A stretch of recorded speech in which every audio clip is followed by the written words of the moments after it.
Here we have a very recent article from Zerohead dated August 3rd, 2016. The title pretty much says it all.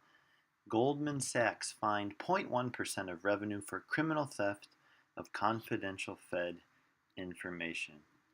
Is it just me, or do the banksters have their own set of rules that they get to play by? Here we see the Fed announced Goldman Sachs has agreed to pay $36.3 million to settle allegations by the Fed that it obtained and used confidential materials from the central bank 2 years ago. But even though 36 million looks big, this amounts to 0.1% of the firm's 2015 revenue of 33.8 billion. Now, the article does go to gentlemen. I use that word loosely here. Two gentlemen at Goldman Sachs have been they also got a slap on the wrist. One got a fine for $337,000, which is probably a drop in the bucket compared to what he brought into the company via this information. It does say, though, that two of them are receiving a life ban from the banking industry. That is at least encouraging. However, the man responsible for giving the documents to the Goldman Sachs representative, Mr. Jason Gross, he was fired. Okay, pleads guilty. He's fined $2,000 and sentenced to a year of probation with 200 hours of community service. Yet we see honest American citizens getting bigger fines for collecting rainwater, for growing a garden in their front yard. Give me a break. And none of the individuals have to go to prison. Now, my question for you is, although, again, use that term loosely, are banned for life from the banking industry, are they able to get into the Washington industry? Because if you look at this graph, there could be several more characters that we could find. You're at a bank known for a big scandal, embezzling money, and instead of getting demoted, you just get to jump into the Washington sector and you become a director for some financial department. There's a governmental scandal and you were that director. Well, now you're in the big banks. It's just unbelievable what these banksters get away with. And you and I are like mere modern day peasants.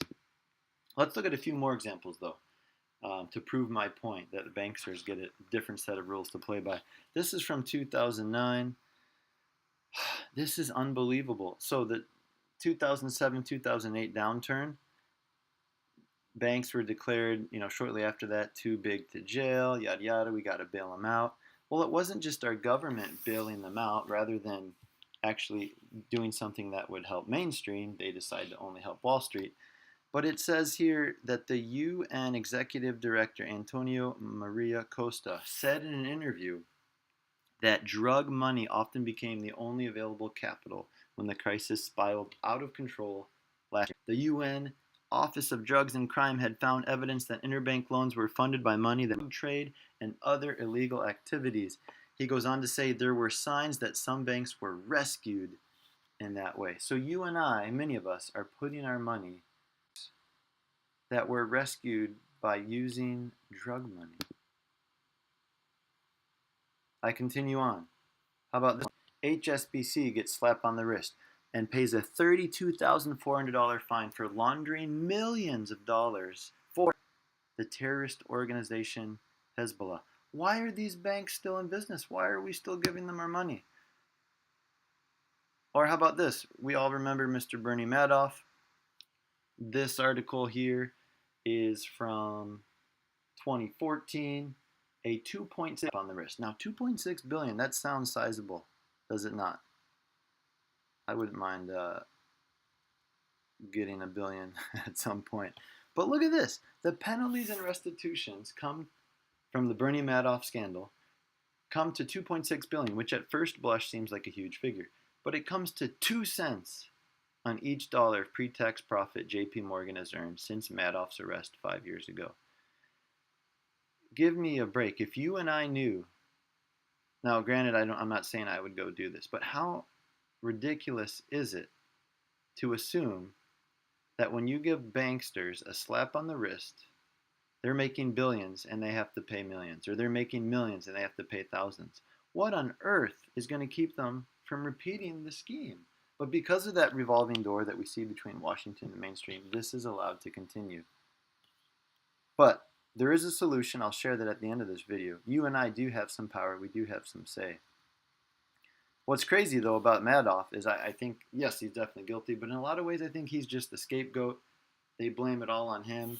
And people think, hey, they took care of it. Well, no banker will be indicted, much less go to prison, even though as many as 90 of them had very good reason to think Madoff was running a Ponzi scheme and had absolute proof he was engaged in money laundering and check kiting, both crimes. Unbelievable. No banker will be fired or suspended or even have to repay any bonuses for the harm done to both Madoff investors and JP Morgan shareholders.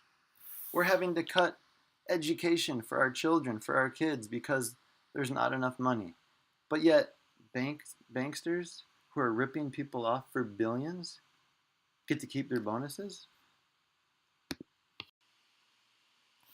People, come on. So many times we're quibbling about tiny little issues when the elephant in the room is the billions of dollars banksters get to swindle out of the American people.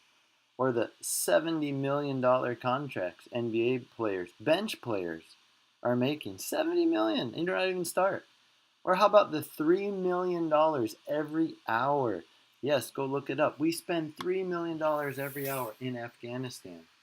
But yet we don't have enough money at home to educate our kids properly, to take care of our veterans, to fix our infrastructure.